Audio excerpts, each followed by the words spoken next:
My dear friend, I am Sudhir Pandey and you are watching 100 times education classes, the branch of knowledge.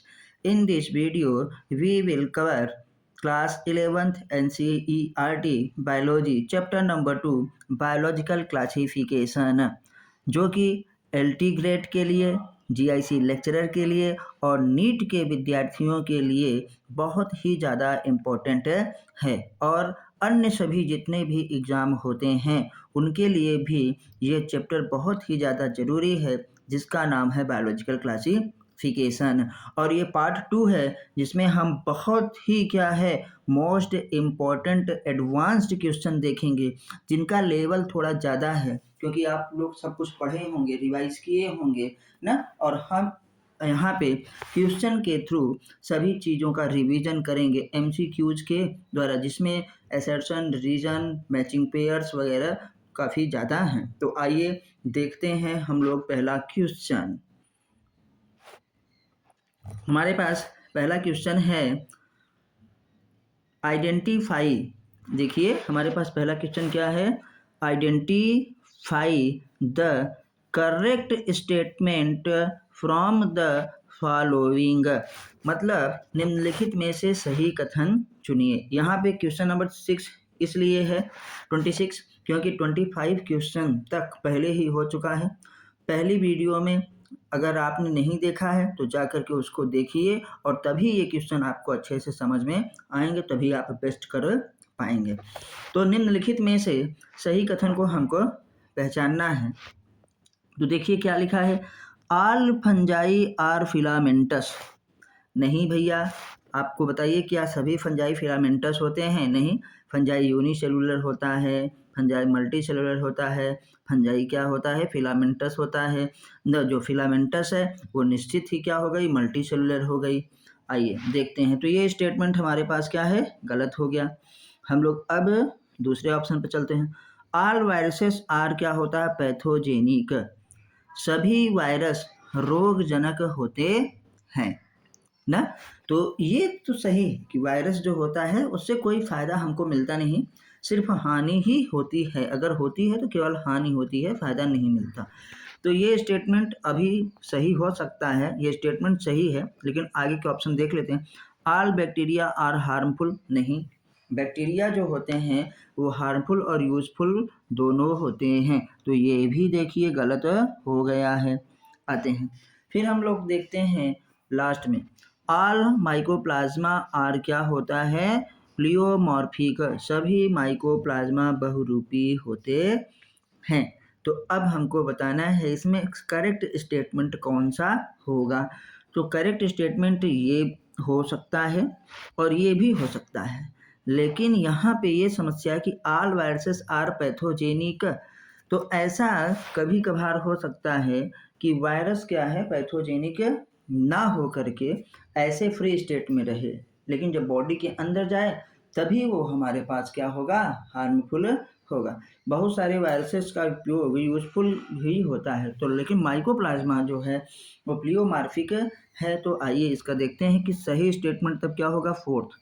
इसका हम लोग आगे देखने वाले हैं एक्सप्लेनेशन से और अच्छे से समझ में आ जाएगा। देखिए क्या था 26 का ईस्ट, देखिए क्या है यूनिसेलुलर है, जबकि वहाँ पे लिखा गया था कि सभी फंजाई जो होते हैं वो फिलामेंटस होते हैं। तो जो हमारे पास फंजाई है, फंजाई है ईस्ट जो कि यूनिसेलुलर है।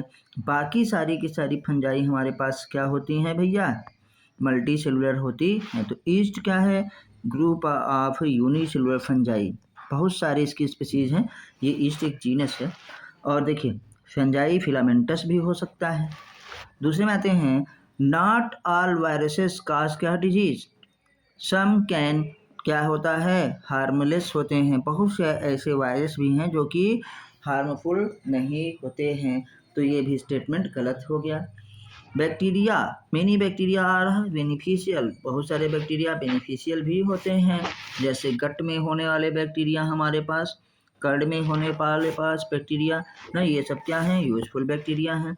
Mycoplasma lack cell wall and can change their shape न, हेंस दे आर क्या होता है प्लियोमार्फिक। इसीलिए मैंने कहा था 26 क्वेश्चन का कौन सा ऑप्शन सही है? ऑप्शन फोर्थ, ये वाला जो है हमारे पास क्या है बच्चा? एकदम सही सही है। तो आइए 26 हो गया, फिर हम आगे पढ़ते हैं 27 में। Match the following type of protozoans. ये जो प्रोटोजोवंस हैं, ये जो प्रोटोजोवंस हैं, इनको हमको क्या करना है? मैच करना है विद दियर क्या है? लोकोमोटरी ऑर्गेनेल्स है, इनके लोकोमोटरी ऑर्गन से मैच करना है। आइए देखते हैं। अमीबा, ये है कॉलम में प्रोटोजोअन ग्रुप और यहाँ पे उसका लोकोमोटरी ऑर्गन। तो अमीबॉयड जो लोकोमोशन है वो किस में हमारे पास पाया जाएगा? सिलिएटेड किस में पाया जाएगा? तो जो अमीबॉयड लिखा गया है यहाँ अमीबा होना चाहिए था। तो अमीबा का लोकोमोटरी ऑर्गन क्या होता है भैया? स्यूडोपोडिया। क्या होता है? स्यूडोपोडिया। जो सिलिएटेड प्रोटोजोवंस हैं तो उनका क्या होगा? सिलिएटेड प्रोटोजोवंस का लोकोमोटरी ऑर्गन क्या होगा? सिलिया। फ्लैजलेटेड, देखिए इनके लोकोमोटरी ऑर्गन पे ही इनका नाम पड़ गया है ये। तो फ्लैजलेटेड प्रोटोजोवंस का मतलब जिसके पास फ्लैजला है। स्पोरोजोवंस का मतलब जिनके पास क्या है? कोई भी लोकोमोटरी ऑर्गन नहीं है। तो ए का हमारे पास क्या होगा? बी। 2 का हमारे पास क्या हो गया हम लोगों के पास? सी ना, और 3 का हमारे पास हो गया ए, और 4 का हमारे पास क्या हो गया? डी। तो स्टेटमेंट हमारे पास क्या हो गया? सही है ऑप्शन ए। ऑप्शन कौन सा? ए एकदम सही है। आइए फिर आगे बढ़ते हैं। 28वां question, ascomycetes are known as sac fungi. हाँ एकदम सही है। स्टेटमेंट की जो है, एसर्शन जो है, तथ्य जो है एकदम सही है। The sexual spores in ascomycetes are produced होता है इंडोजीनियसली इन अ सैक लाइक क्या है? एस्कस। सैक लाइक एस्कस ना, किसमें एस्कस होता है? इसको कार्प में होता है। तो ए भी क्या है? रीजन भी एकदम सही है। रीजन भी एकदम सही है। और जो रीजन है वो क्या है? एसर्शन का एकदम स्टेटमेंट ए का व्याख्या करता है। तो आइए देखते हैं अब हम लोग 29 क्वेश्चन। उसमें तब क्या हो जाएगा? ये भी सही है, ये भी सही है, ये भी सही है। और क्या करता है? आर जो है ए की व्याख्या भी करता है। तो ऑप्शन आपको जो दिया रहेगा, मैंने यहाँ नहीं दिया ताकि जगह ज़्यादा ना ले, ए बी सी या डी, तो ऑप्शन क्या कौन सा करेक्ट होगा? ए। देखिए इसका एक तरीका होता है। पहली बात तो दिया रहता है आपके जो है क्वेश्चन में, लेकिन नीट में कभी कभार है कि ऐसे नहीं दिया रहता।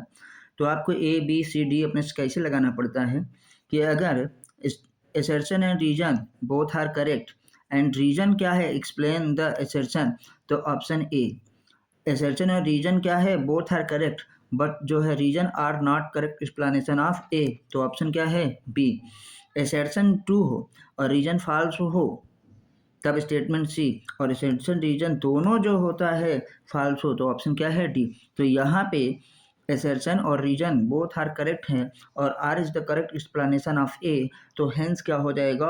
ऑप्शन नंबर ए सही हो जाएगा। तो आइए आगे देखते हैं 29 question. Question number 29, which of the following statement is क्या है? इनकरेक्ट अबाउट द होता बैक्टीरिया। बैक्टीरिया के लिए कौन सा स्टेटमेंट गलत है? बैक्टीरिया के बारे में कौन सा कथन गलत है? ये देखिए, they are the most abundant microorganism, एकदम सही है।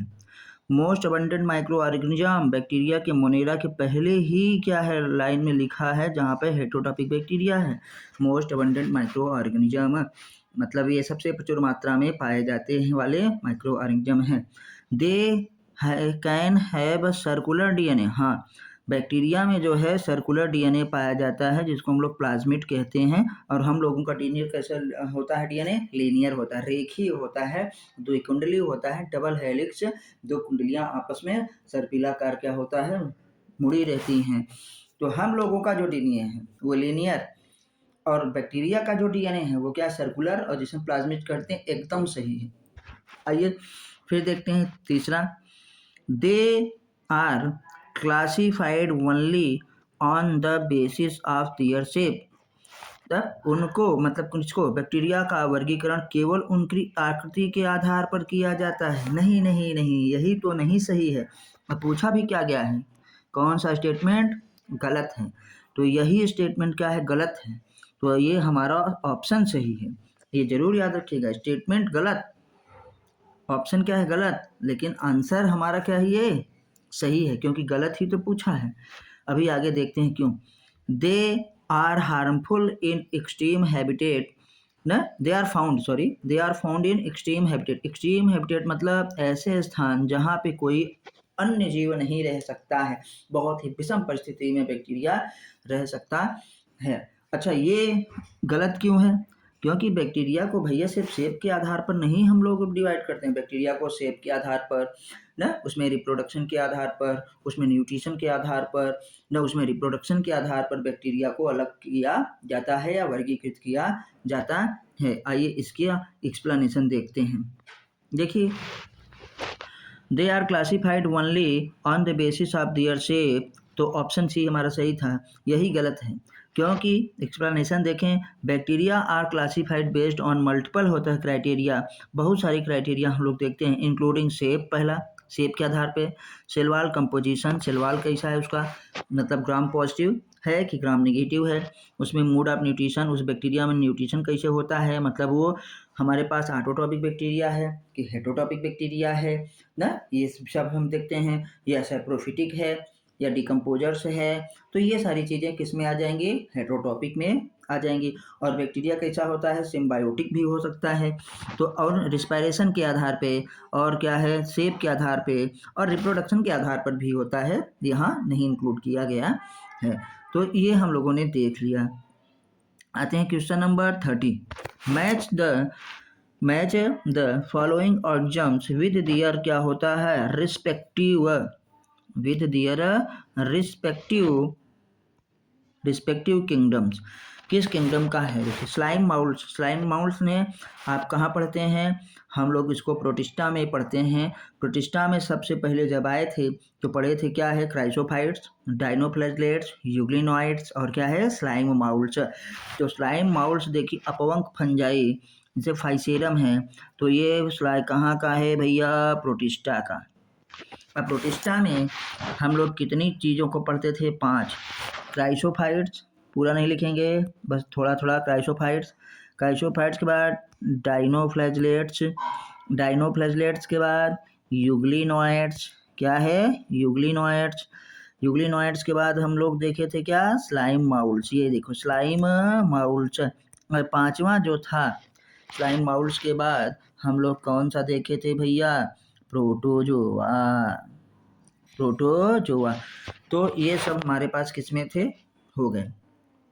मेथेनोजेंस, मेथेनोजेंस क्या है, बैक्टीरिया, मेथेन प्रोड्यूसिंग बैक्टीरिया, तो किस किंगडम में आएगा, मोनेरा में। किस किंगडम में आएगा, ये मोनेरा में, ठीक है। ये हमारे पास देखिए जो ट्रफल्स हैं, ट्रफल्स भी मोनेरा का ही है, ट्रफल्स भी 3 का ए, ये भी होगा। अच्छा, ये बहुत इंपॉर्टेंट क्वेश्चन है, देखिए इसमें 2 चीज़ें एक ही जगह मिल रही, तो ऐसा मत सोचिएगा सर कैसे हो सकता है, नहीं हो सकता है। ट्रफल्स किस में पाया जाता है, मोनेरा में, सही ही लगाएंगे, इन्हें सोचना एक ठो बच गया तो उसमें लगा दें। और क्लेमाइडोमोनास क्या है, क्लेमाइडोमोनास जानते हैं, यूनिसेलुलर ग्रीन एल्गा, और एल्गी को हम लोग प्लांट्स में पढ़ते हैं, किसमें पढ़ते हैं, प्लांट्स में पढ़ते हैं। तो स्टेटमेंट ये हमारे पास कौन सा हो गया, देखिए 1 का बी, ये है 1 का बी, 2 का जो है ए, 2 का ए, ठीक है। 3 का हमारे पास हो जाएगा ए, कहीं पे ऐसा है, कहीं पे ऐसा है,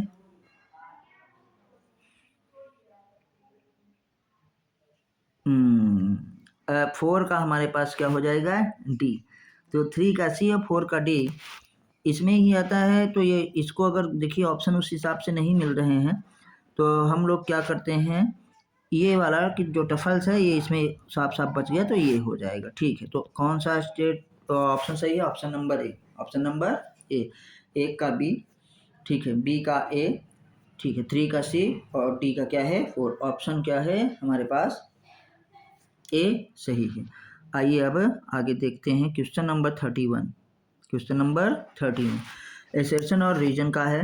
इसलिए मैंने बोला था इसमें असर्शन रीजन और क्या है मैचिंग पेयर बहुत ही ज़्यादा है, एडवांस लेवल के हैं ये। देखिए आपको टीचर बनना है LT ग्रेड का या GIC का लेक्चरर बनना है जो अभी आगे फिर से एग्ज़ाम होने वाला है, या आपको नीट क्वालिफाई करना है, तो आपको ऐसे क्वेश्चंस की प्रैक्टिस बहुत होनी चाहिए। आपको सिंगल स्टेटमेंट वाले कोई भी क्वेश्चन नहीं मिलने वाले हैं, ये याद रखिएगा। कंपटीशन बहुत टफ हो गया है। अगर NCERT पढ़े रहेंगे, NCERT क्वेश्चन किए रहेंगे तो 100% सिलेक्शन आपका होके रहेगा। फिर आते हैं assertion, diatoms are often called, क्या है, पर्ल ऑफ द ओशियन, मतलब महासागर के मोती या सागर के मोती इन्हें कहा जाता है। क्या, सागर के मोती। स्टेटमेंट ये सही है। आते हैं रीजन देखते हैं। Diatoms are the chief producer, क्यों कहा जाता है, तो ये क्योंकि ये चीफ प्रोड्यूसर हैं इन द क्या है ओशियन, ये भी सही है। एंड हैव क्या होता है, ब्यूटीफुल ऑर्नामेंटेड क्या होता है, सिलिका सेल्स, इनका जो सलवाल है वो उनमें सिलिका एम्बेडेड रहती है, सिलिका की बनी हुई होती है, इसलिए चमकदार होते हैं क्या है। और इनके सिलिका से बनता है डाइटेमियस अर्थ, इनके सलवाल से, जिसे हम लोग filtration of oil, filtration of syrup और क्या है पॉलिश बनाने में इसका प्रयोग करते हैं, जो बिलियंस ऑफ ईयर में बनता है। इसलिए इन्हें क्या कहा है, सागर के मोती, पर्ल्स ऑफ द ओशियन कहा जाता है। तो इस असर्शन भी सही है और रीजन भी सही है, तो हमारे पास ऑप्शन कौन सा सही होगा, ऑप्शन ए इज करेक्ट होगा। इसमें ऑप्शन नहीं दिए हैं, और क्यों नहीं दिए, क्योंकि आपको हम कई बार बता चुके हैं कि असर्शन और रीजन दोनों सही हो। रीजन क्या है, करेक्ट एक्सप्लेनेशन ऑफ असर्शन हो, तो ऑप्शन ए। असर्शन और रीजन दोनों सही हो, लेकिन रीजन जो है वो ए का एक्सप्लेनेशन ना हो, तो ऑप्शन बी।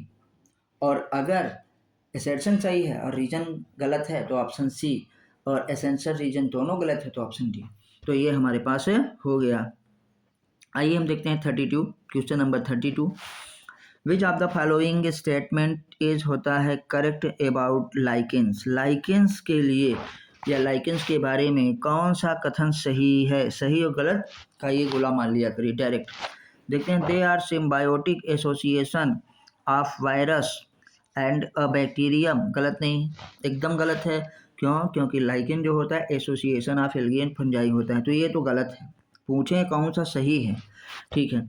दे आर हमारे पास एक्सीलेंट होता है पॉल्यूशन इंडिकेटर्स, हाँ ये जो है पॉल्यूशन इंडिकेटर होते हैं किसमें, सल्फर डाइऑक्साइड के लिए, एयर पॉल्यूशन के लिए। जिस एयर में सल्फर डाइऑक्साइड ज़्यादा होगा वहाँ पे ये क्या करेंगे, ग्रो ही नहीं करेंगे। तो हम जान जाते हैं जहाँ पे ये ग्रो ना करें तो कहेंगे कि यहाँ पे सल्फर डाइऑक्साइड क्या है, गैस में ज़्यादा है, यहाँ की हवा में सल्फर डाइऑक्साइड ज़्यादा है। तो ये वाला हमारे पास ऑप्शन सही है। लेकिन और आगे पढ़ेंगे, the algal partner is called mycobiont, गलत। एल्गल जो पार्ट होता है इसको फाइकोबायोन्ट कहते हैं, ये भी क्या हो गया, गलत, ठीक है। आते हैं लास्ट ऑप्शन में, they can not grow on bare rocks, bare rocks मतलब जो हमारे पास चट्टानें होती हैं, बंजर चट्टानें होती हैं, उन्हें बेयर रॉक्स, जहाँ कुछ नहीं उग सकता। तो ये भी गलत है क्योंकि वहाँ पे ये उगता है, लाइकेन ग्रो इन क्या है, बेयर रॉक्स विथ द क्या है, ब्रायोफाइटा, पहले ये उगता है फिर ब्रायोफाइटा उगता है, तो ये भी गलत है। तो ऑप्शन कौन सा सही हुआ, ये ऑप्शन कौन सा सही हुआ, ये हुआ ऑप्शन बी। चलिए फिर हम लोग आगे बढ़ते हैं। 33, match the following sexual spores with the correct class of fungi, निम्नलिखित यौन बीजाणुओं को कवक के सही वर्ग से मिलाइए। आइए देखते हैं कि किसमें किस प्रकार का हमारे पास स्पोर बनता है। तो इधर कॉलम जो फर्स्ट है उसमें भैया क्या है, स्पोर्स हैं, और कॉलम सेकंड में फंजाई है। किसका, एस्कोस्पोर्स, बहुत इजी है, नाम ही उस पर डिपेंड है। एस्कोस्पोर्स किसका है भैया, एस्कोस्पोर्स एस्कोमाइस्टीज का है, साफ साफ पता चलता है, नाम ही पे है। फिर आते हैं बेसिडियोस्पोर, किस पे बनेगा, बेसिडियोमाइस्टीज में बनेगा। स्पोर्स किस में हमारे पास होगा ना, आते हैं और जाइगोस्पोर्स हमारे पास किस में होगा, फाइकोमास्टीज को। तो ऊ स्पोर कहाँ पहुँचा? ड्यूटेरियोमास्टीज। कहाँ पे? ड्यूटेरियोमास्टीज पे हो गया। तो ए का बी कहाँ पे हो भैया? यहीं पे ए का बी है और कहीं नहीं है, और देखने की ज़रूरत ही नहीं है। तब इससे क्या हो जाएगा जल्दी, ए का बी केवल यही की जगह है, बाकी कहीं ए का बी है नहीं, तो यही ऑप्शन सही है। बाकी सब और भी देख लीजिए। बस बी का, दूसरे का सी, तीसरे का, 3 का क्या है? 3 का यहाँ डी होना चाहिए था, ये गलती से लिख गया है। और 4 का क्या है? ए। तो यहाँ पे हम 3 का क्या कर दें? डी। 3 का क्या कर दें? डी हम लोग यहाँ पे कर दे रहे हैं। तो जाइगोस्पोर जो हमारे पास होता है वो फाइकोमास्टीज में बनता है, याद रखिएगा। आइए आगे चलते हैं। क्वेश्चन नंबर 34 ये भी सर्टेन रीजन का है। The cell wall of fungi are होता है कंपोज्ड ऑफ काइटिन, एकदम सही है। जो फंजाई है उसकी सेल वॉल काइटिन की बनी हुई होती है, ये तो सही। काइटिन इज कॉम्प्लेक्स पॉलीसेक्राइड, हाँ काइटिन जो है पॉलीसेक्राइड ही है। दैट प्रोवाइड क्या होता है? स्ट्रक्चरल स्ट्रेंथ, ये भी सही है। देखिए ये क्वेश्चन बहुत इंपॉर्टेंट है, ये भी सही है, मतलब असर्शन भी सही है और रीजन भी सही है। लेकिन रीजन इस चीज़ को नहीं बता रहा है कि भैया जो फंजाई की सेल वॉल है वो काइटिन की क्यों है, इस चीज़ की व्याख्या ये नहीं कर पा रहा है। तो इसका मतलब ए भी सही, आर भी सही, but R is not the correct explanation of A. तो ऑप्शन कौन सा सही होगा? बी। ऑप्शन कौन सा सही होगा? बी। तो आपको ऑप्शन बी पे टिक लगाना है। भले यहाँ ऑप्शन मैंने नहीं लिखा है क्योंकि इसमें पहले से डिसाइड रहता है, जैसे नीट के एग्जाम वगैरह में ऐसे ही होता है। तो आपको स्टेटमेंट लिखा मिलेगा तब भी देख लीजिएगा, जैसे पीसीएस यूसीएस में बदल देते हैं तो पढ़ के लिखिएगा, यहाँ नहीं लिखा है तो आप सब ऐसे ही आपको लगाना है। चलिए फिर आगे हम लोग बढ़ते हैं। क्वेश्चन नंबर 35 में क्या होगा? Identify the incorrect pairs. भैया इसमें इनकरेक्ट पूछा गया है, तो इनकरेक्ट और करेक्ट देख करके ऊपर गोला मार लीजिएगा। ऑप्शन को टिक करते वक्त देख लीजिएगा कि सही पूछ रहा है कि गलत पूछ रहा है। तो आते हैं फाइटोप्थोरा, क्या है? Blight of potato. Blight of potato, Phytophthora आलू का झुलसा रोग। ठीक, आगे देखते हैं। ये सही है। अल्टरनेरिया, अल्टरनेरिया ये भी सही है, पूछा है गलत क्या है, ये सही है। अल्टरनेरिया सिट्रस कैंकर, अल्टरनेरिया क्या होता है? Citrus canker. और अभी आपने पीछे पढ़ा था कि सिट्रस कैंकर किससे होता है? बैक्टीरिया से। Citrus canker is a bacterial क्या होता है? डिजीज है। और जो अल्टरनेरिया है ये फंजाई है ना, किसका? अल्टरनेरिया, कोलेटोटाइकम, ट्राइकोडर्मा, ड्यूटेरियोमास्टीज का ये मेंबर है। तो ये स्टेटमेंट गलत है और हमसे यही पूछा है, क्योंकि गलत कौन सा है? तो इसके का मतलब क्या हुआ कि हमारे लिए करेक्ट आंसर कौन सा हो गया? ये करेक्ट आंसर कौन सा हो गया? ये। आगे देखते हैं। स्टील्गो स्मट, हाँ स्मट ऑफ व्हीट, गेहूं का कंड रोग किसके द्वारा होता है? स्टील्गो को हम लोग स्मट ऑफ व्हीट कहते हैं। क्लेविसेप्स ना, क्लेविसेप्स इसको इर्गट ऑफ राई, क्लेविसेप्स, न्यूरोस्पोरा, ये सब किसका है? बेसिडियोमाइसिटीज का मेंबर हमारे पास है। तो इर्गट ऑफ राई ये भी एकदम सही है। क्वेश्चन तो हम 100% कह सकते हैं कि आएगा ही आएगा। इसको आप जरूर आइडेंटिफाई कर लीजिए, टिक मार लीजिए या स्क्रीनशॉट ले लीजिए, क्योंकि डिजीज़ रिलेटेड जो है इस समय ज़्यादा पूछे जा रहे हैं। कौन सा किससे है? तो एक बार रिवाइज कर लीजिए। फाइटोप्थोरा से क्या होता है? ब्लाइट ऑफ पोटैटो, झुलसा रोग आलू का। ये जो सिट्रस कैंकर है बैक्टीरिया से होता है, ठीक है। कौन सा बैक्टीरिया? क्लोस्ट्रीडियम सिट्राई से होता है। स्यूडोमोनास सिट्राई से होता है। तो ये आ गया। स्टील्गो क्या है? स्मट है। क्लेविसेप इर्गट ऑफ राई, इर्गट ऑफ राई ये बहुत बार पूछा गया है, किससे होता है? क्लेविसेप से, याद रखिएगा। तो ऑप्शन आपका कौन सा सही हुआ? बी। ऑप्शन कौन सा सही हुआ? बी। चलिए आगे देखते हैं। क्वेश्चन नंबर 36, देखिए इसका एक्सप्लेनेशन भी यहाँ पे दिया गया है कि अल्टरनेरिया ना होता है सिट्रस कैंकर से होता है। अल्टरनेरिया एक फंगस है और ये करता क्या है? हमारे पास काजिंग करता है लीफ स्पॉट इन क्या होता है? Many plants. But citrus canker is a bacterial disease caused by Xanthomonas क्या है? एक्सोनो डुयम, ये नहीं शायद सही है, इसमें सिट्राई है। क्या है? ज़ैंथोमोनास सिट्राई से होता है। तो ये करेक्ट एक्सप्लेनेशन आपको मिल गया। आइए अब हम लोग आगे देखते हैं 36, question number 36। Match the following होता है, निम्नलिखित को मिलाइए। कॉलम ए को कॉलम सेकंड से मिलाना है। नॉन लिविंग होता है जेनेटिक एंटिटीज, जो नॉन लिविंग हो और जो जेनेटिक मटेरियल हो। जेनेटिक एंटिटी का मतलब होता है जो केवल ही क्या हो, आनुवंशिक पदार्थ हो। तो किसमें केवल आनुवंशिक पदार्थ होता है? आपको पता है वायराइट्स में। तो देखिए बोले थे ना, उनमें इसमें हमारे पास आरएनए होता है और लो मॉलिक्यूलर वेट का आरएनए पाया जाता है। तो कौन सा हो गया भैया? वायराइट्स। ए का डी देखिए केवल इसी में है, और कहीं ए का डी नहीं है। इसमें देखो A1 का डी है, यहाँ 1 का डी नहीं है, यहाँ नहीं। तो करेक्ट आंसर यही होगा, बाकी की पढ़ने की जरूरत नहीं है, लेकिन फिर भी देख लेते हैं हम लोग ताकि रिवीजन हो जाए। फॉर्म बाई होता है डाइएटम्स। डाइएटम्स से क्या बनता है? डाइटेमियस अर्थ। देखिए 2 का ए हो गया, इसमें है। फिर देखिए हमारे पास इन्फेक्शियस प्रोटीन प्रियॉन्स कहाँ गया? ये होता है, ये देखिए 3 का देखिए बी, ये है। Fungal partner in lichen. Fungal partner in lichen को हम क्या कहते हैं? माइकोबायोंट कहते हैं। क्या कहते हैं? माइकोबायोंट कहते हैं। तो कौन सा ऑप्शन सही हो गया? ये ऑप्शन सही हो गया, जो पहले ही हम एक ही देख के बता दिए थे। तो ऐसे ही आपको प्रैक्टिस करनी है। आइए देखते हैं 36 हो गया, सॉरी 37। एसर्शन और रीजन। एसर्शन और रीजन।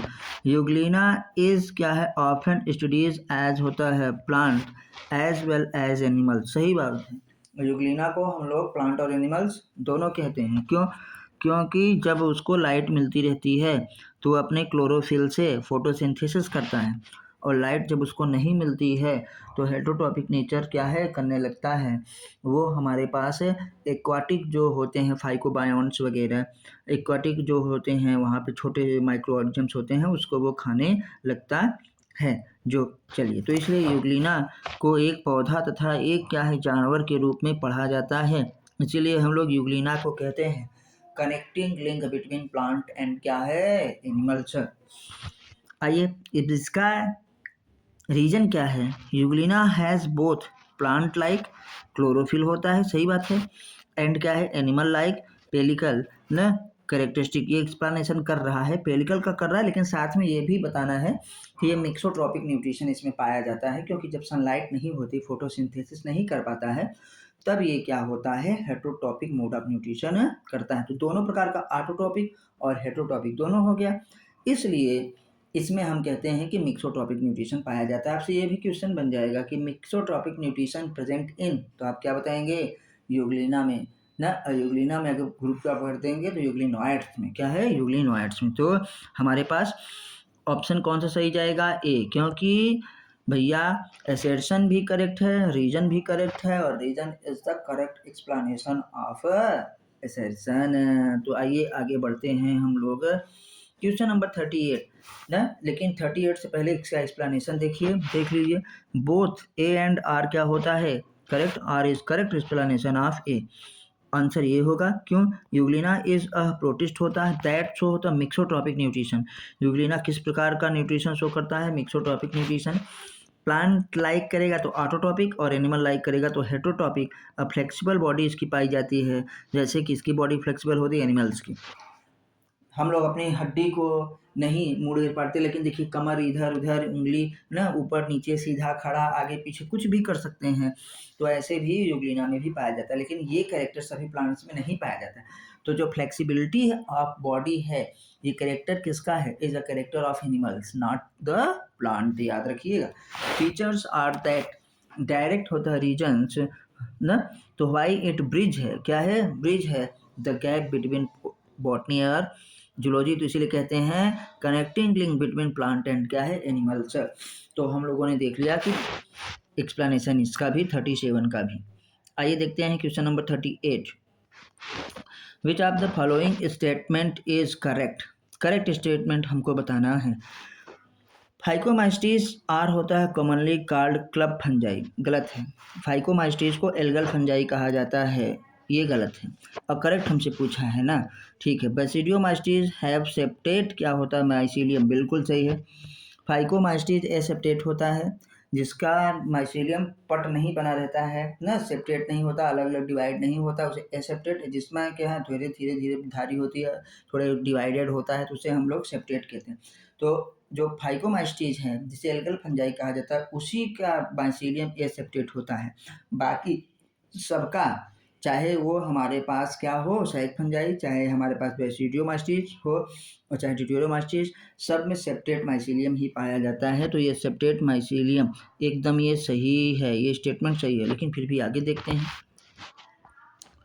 ड्यूटेरोमास्टीज हैव नोन एज क्या होता है, सेक्सुअल स्टेज।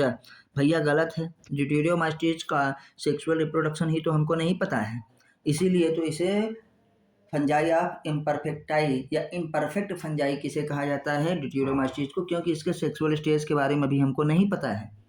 और यहाँ पे क्या दिया है कि deuteromycetes have a non sexual stage, नहीं, तो ये स्टेटमेंट भी क्या हो गया गलत, ये स्टेटमेंट भी क्या हो गया गलत। सही बताना, ये सही था तो बाकी 3 गलत होंगे निश्चित है।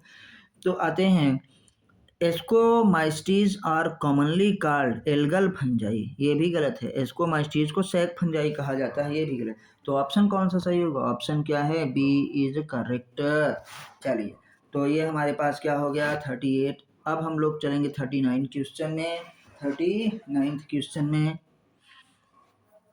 Match the following organisms with क्या होता है, kingdom the they placed in होता according to two kingdom system. Two kingdom system हमारे में ही बताना है कि ये जो 4 हमको दिए गए हैं, ये टू किंगडम सिस्टम में ये 4 कहाँ कहाँ पे रखे गए हैं। तो कॉलम है हमारे पास फर्स्ट और कॉलम हमारे पास क्या है सेकेंड।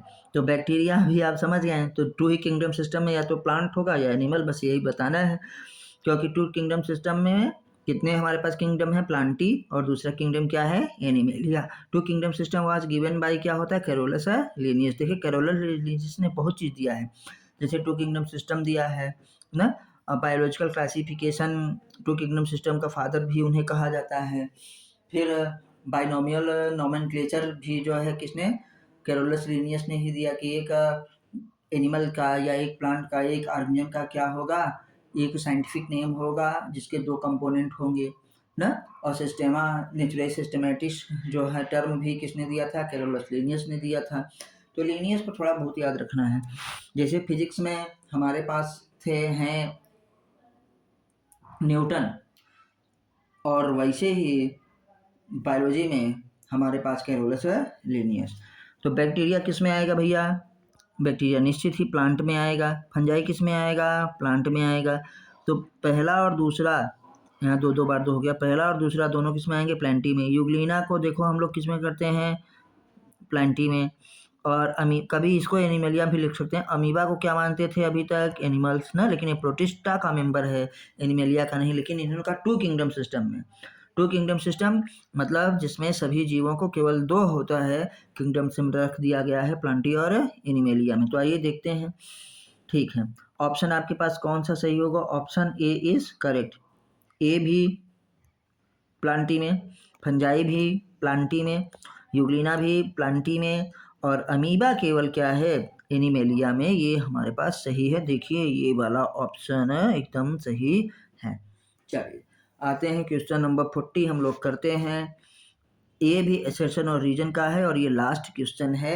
और आपसे एक रिक्वेस्ट है कि अगर आपको वीडियो अच्छी लगी हो तो आप जो है इसको लाइक करिए, अपने दोस्तों के साथ शेयर करिए ना, और चैनल को सब्सक्राइब आप भी करिए, अपने दोस्तों से भी करवाइए, ताकि आपको इसी स्टैंडर्ड के अच्छे अच्छे क्वेश्चन हम आपको लेके देते रहें। आप केवल सिंगल स्टेटमेंट वाले छोटे छोटे क्वेश्चन, काम चलाओ क्वेश्चन से सिलेक्शन नहीं होगा। बस आपको अच्छा लगेगा कि टीचर पढ़ा रहा है, अच्छा लगने की वाली बात नहीं है। आपका कंटेंट सही होना चाहिए, मटेरियल सही होना चाहिए, उसका लेवल सही होना चाहिए, तब जाके सिलेक्शन होगा। आते हैं असर्शन ए। 2 होता है kingdom classification used for a long time was found to be क्या है, इनएडिक्वेट। बहुत लंबे समय तक इसका प्रयोग किया गया, लेकिन फिर भी ये बाद में क्या हो गया, सही नहीं माना गया, फेल हो गया, अनएडिक्वेट। क्यों हमारे पास अपर्याप्त हो गया, याद रखिएगा ना। लंबे समय तक प्रयुक्त 2 जगत वर्गीकरण अपर्याप्त पाया गया। क्यों, क्योंकि हम आपको इसमें थ्योरी में ही बता चुके हैं पीछे, याद रखिएगा ना कि ये जो टू किंगडम सिस्टम है, it did not distinguish between eukaryotes and क्या है प्रोकैरियोट्स। पहली प्रॉब्लम क्या थी कि ये यूकैरियोट और प्रोकैरियोट के बीच में अंतर नहीं कर सकता है, सबको एक ही साथ रख दिया गया। किसमें? हमारे पास प्लेंटी में, चाहे वो क्या हो, यूनिसेलुलर चाहे मल्टीसेलुलर हो, चाहे यूकैरियोटिक हो चाहे प्रोकैरियोटिक हो, पहला। दूसरा, they are grouped together heterotrophic ना फंजाई एंड ऑटोट्रॉफिक प्लांट को साथ में रख दिया गया। किस आधार पे? सेल वॉल के आधार पे। इस पे भी सेल वॉल पाई जाती है, इस पे भी सेल वॉल पाई जाती है, दोनों को किस में रख दो? प्लांटी में रख दो। लेकिन बाद में क्या पता चला कि फंजाई की जो हमारे पास सेल वॉल है काइटिन की है, प्लांट की किसकी? सेलुलोज की है। और एक चीज यहाँ दो पे दिया गया, एक चीज और क्या, ये यूनिसेलुलर और मल्टी सेलुलर में भी अंतर नहीं कर पाता है। तो आपसे ये क्वेश्चन बहुत इंपॉर्टेंट है, लास्ट क्वेश्चन हम तो कहेंगे वेरी वेरी वेरी क्या है इंपॉर्टेंट। क्यों? आपसे पूछा जाएगा टू किंगडम सिस्टम इज अनएडिक्वेट क्यों हो गया, अपर्याप्त क्यों हो गया? क्योंकि भैया 3 पॉइंट याद रखिएगा, ये प्रोकैरियोटिक और यूकैरियोटिक में अंतर नहीं कर पाता है, ये यूनिसेलुलर और मल्टीसेलुलर में अंतर नहीं कर पाता है, और इसमें क्या है हमारे पास तीसरा ये है कि ऑटोटॉपिक और हेटेरोटॉपिक में क्या है अंतर नहीं कर पाया है। तो आपसे रिक्वेस्ट है कि आपको वीडियो अच्छी लगी हो तो ज़रूर जो है इसको लाइक करिएगा, चैनल को सब्सक्राइब करिए और अपने दोस्तों के साथ भी शेयर करिए। फिर मिलते हैं अगली वीडियो पे, तब तक जय हिंद, जय भारत, वंदे मातरम।